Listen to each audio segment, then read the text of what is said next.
Hello student, आज हम लोग बिहार बोर्ड के क्लास 9th के इंग्लिश का पहला चैप्टर धर्म युद्धा पढ़ेंगे, जो अर्जुन देवचारण के द्वारा लिखा गया।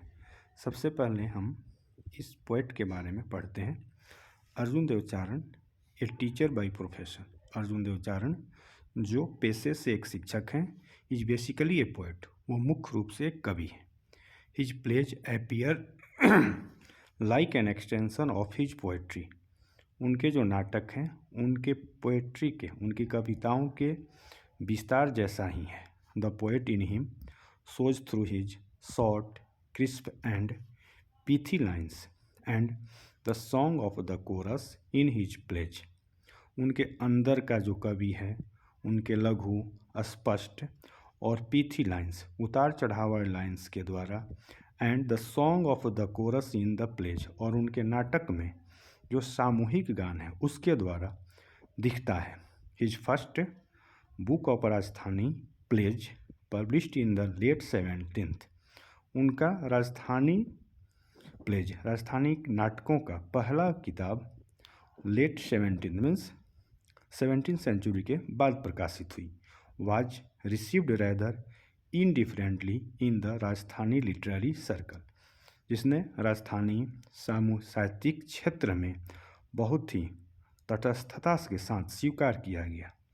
Till that time drama in Rajasthani had meant either some stray one act plays on social issues. उस समय तक राजस्थानी में जो ड्रामा होता था उसका मतलब था सोशल इशूज, जो सामाजिक इशूज हैं उस पर, जैसे वीडो, रीमैरिज, विधवा पुनर्विवाह, डॉरी इटीसी, दहेज प्रथा, और द फोक प्लेज और पारंपरिक नाटक होते थे जो बेस्ड ऑन हिस्टोरिकल, जो ऐतिहासिक और मिथोलॉजिकल काल्पनिक थीम पर आधारित होते थे। A full length play on a contemporary theme was beyond conjecture, लेकिन उस समय समकालीन विषयों पर प्ले का, नाटक का अभाव था। However Arjun arrival on the scene is significant not only in term of dramatic literature but also of modern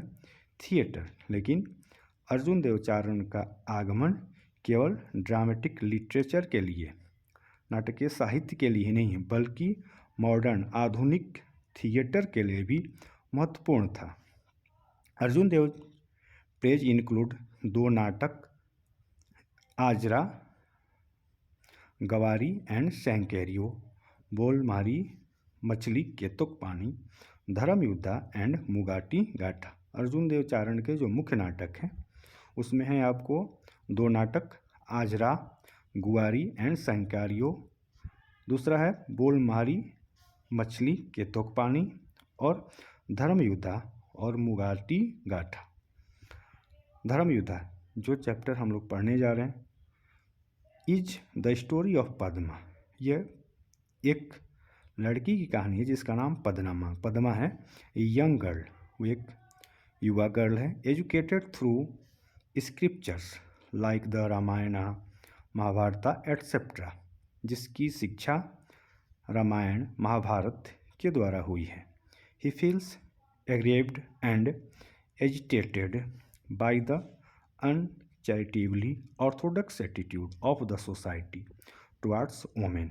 वो समाज के जो ऑर्थोडॉक्स, जो पारंपरिक या कट्टरपंथी व्यवहार है औरतों के प्रति, उसकी वजह से वो अपने आप को पीड़ित और व्यथित महसूस करती है। He repeatedly questions her parents and her teachers. वो अपने माता पिता से और टीचर से बार बार ये प्रश्न पूछती है about the right and the identity of A women, कि एक औरत की पहचान क्या है और उसके अधिकार क्या है। And ask them whether her identity is subject to her marriage, और पूछती है कि उसकी जो पहचान है क्या उसके शादी से संबंधित है। अब हम लोग इस चैप्टर को पढ़ेंगे। धर्म युद्धा, सबसे पहले ये नाटक है, तो सबसे पहले पद्मा है जो उसकी माँ रहती है। नहीं सॉरी ये पद्मा है जो बेटी रहती है, जिसके बारे में ये नाटक है। पद्मा पूछती है mother what is the identity of a women. Padma अपनी माँ से पूछती है कि माँ एक औरत की पहचान क्या है। अब उसकी माँ बोलती है why do you ask that, तुम ऐसा क्यों पूछती हो। Padma how am I different from others, मैं दूसरों से अलग कैसे हूँ। पद्मा पूछ रही है कि मैं दूसरों से अलग कैसे हूँ। माँ you are my daughter our only child and your father's darling. उसकी माँ कहती है कि यू आर माई डॉटर, तुम मेरी बेटी हो और हम लोगों की एकमात्र संतान हो, एंड योर फादर्स डार्लिंग, और अपने पिता की बहुत ही लाडली हो। उसके बाद पद्मा बोलती है father cares more for money than for me, जो मेरे पिताजी हैं वो मुझसे ज़्यादा पैसे की परवाह करते हैं। It takes a heart to bestow love, और ये इनका जो प्रेम है पैसों के प्रति वो हृदय से है, मतलब वो हृदय से दिल से पैसे को ज़्यादा चाहते हैं मेरे अपेक्षा, ये पद्मा कहती है। अब उसकी माँ कहती है for home does he save, वो किसके लिए बचाते हैं, मतलब तुम्हारे पिताजी जो इतने पैसों से प्रेम करते हैं या पैसा कमाना चाहते हैं, वो किसके लिए बचाना चाहते हैं। He does all this only for your sake, वो तुम्हारी भलाई के लिए, तुम्हारे लिए ही पैसा इकट्ठा कर रहे हैं या ऐसा कर रहे हैं। You shouldn't think that I have no heart, तुम्हें ऐसा नहीं सोचना चाहिए कि हम लोग को हृदय नहीं है या हम लोग तुम्हारे बारे में नहीं सोचते हैं। Padma but I didn't say it of you, लेकिन मैं ऐसा आपके लिए नहीं कह रही हूँ। माँ उसके बाद माँ कहती है I am not in any way different from him, मैं किसी भी तरह से उनसे अलग नहीं हूँ, मतलब मैं किसी भी तरह से अपने पति से अलग नहीं हूँ। My identity is linked with his and I cherish the bond, मेरी जो पहचान है उससे जुड़ी हुई है और मैं इस बॉन्ड को, इस समझौते का पालन करता हूँ, ध्यान रखती हूँ। इंटर्स पद्माज फादर, उसी समय पद्मा के पिताजी प्रवेश करते हैं। उसके पिताजी बोलते हैं father what is this talk about the bond Padma's mother, Padma की माँ किस बॉन्ड के बारे में, किस समझौते के बारे में, किस गठबंधन के बारे में बातें हो रही है। माँ, अब पद्मा की माँ कहती है हियर इज योर फादर, लो तुम्हारे पिताजी यहाँ पर है। Ask him whatever you want to know, जो भी तुम जानना चाहती हो इनसे पूछ लो। अब उसके पिताजी बोलते हैं वाट्स इट माई चाइल्ड, मेरी बच्ची क्या है। उसके बाद माँ बोलती है she wants to know what is the identity of a women, उसकी माँ कहती है कि वो जानना चाहती है, मतलब पद्मा जानना चाहती है कि एक औरत की पहचान क्या है। अब उसके पिताजी कहते हैं you will know it dear when you are married, तुम ये जान जाओगी जब तुम्हारी शादी होगी। उसके बाद पद्मा पूछती है does marriage land identity of to a women, क्या शादी से ही एक औरत की पहचान होती है। माँ what is a women without a husband, उसकी माँ कहती है कि बिना पति की एक औरत क्या होती है। उसके बाद पद्मा पूछती है what if one does not get married, तो उस का क्या होता है जो शादी नहीं होता ही, जिसकी जो शादी नहीं करती औरत, तो उसका क्या होता है। माँ why do you always ask such senseless question, उसकी माँ कहती है तुम इस प्रकार की मूर्खतापूर्वक प्रश्न हमेशा क्यों पूछती हो। उसके बाद पद्मा बोलती है what about a women whose husband is dead, उनका क्या होता है जिनके पति मर जाते हैं। उसके बाद उसकी माँ कहती है life is hello for her, उसके लिए उसका जीवन नर्क हो जाता है, मतलब जिस औरत का पति मर जाता है उसके लिए उसका जीवन नरक हो जाता है, ये पद्मा की माँ कहती है। उसके बाद पद्मा कहती है दैट्स इनजस्टिस, तब तो ये अन्याय है। माँ उसके बाद माँ बोलती है you need not talk of justice and injustice here, तुमको यहाँ न्याय और अन्याय की बातें करने की ज़रूरत नहीं है।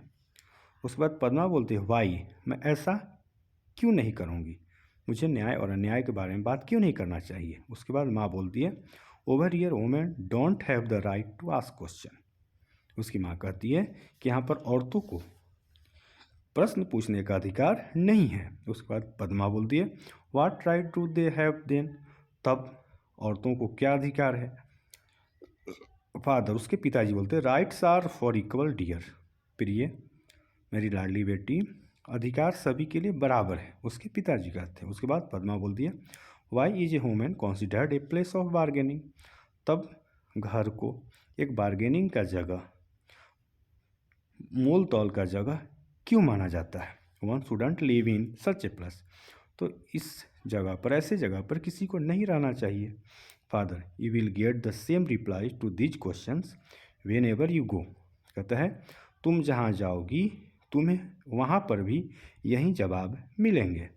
Padma, but the identity of human is identity of the human race, लेकिन औरत की जो पहचान है वो मानवता की पहचान है। ये सोसाइटी सेंस वुमेन, कोई भी समाज औरत के बिना नहीं हो सकता है।